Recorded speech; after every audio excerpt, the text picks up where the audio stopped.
Diet contract రద్దు ఆర్ఎంఓపై వేటు వేసిండ్రు. కలుషితాహార ఘటనపై ప్రభుత్వం సీరియస్ అయింది. ఎర్రగడ్డ ఆసుపత్రిని సందర్శించిన మంత్రి దామోదర. ఇక అధికారుల తీరుపై తీవ్ర అసహనం. 92కు చేరిన బాధితుల సంఖ్య ఉస్మానియా ఆసుపత్రిలో 22 మంది. నిన్న ఎర్రగడ్డ ఏది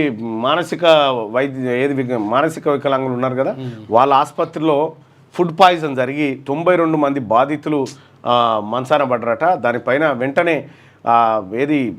తెలంగాణ వైద్య ఆరోగ్య శాఖ మంత్రి దామోదర్ రాజనరసింహ అక్కడికి వెళ్ళి దానిపైన సమీక్ష జరిపి అధికారులపైన చర్యలు తీసుకున్నాడు.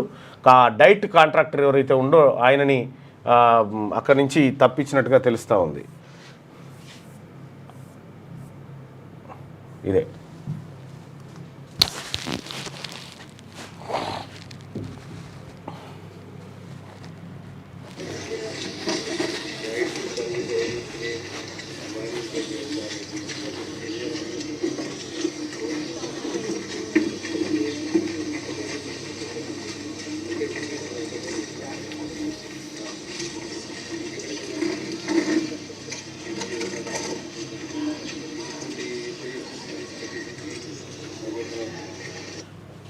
వెంటనే అక్కడికి వెళ్ళి అధికారులపైన చర్యలు తీసుకోవడం జరిగింది. డైట్ కాంట్రాక్టర్ని కూడా వెంటనే తొలగించడం జరిగింది.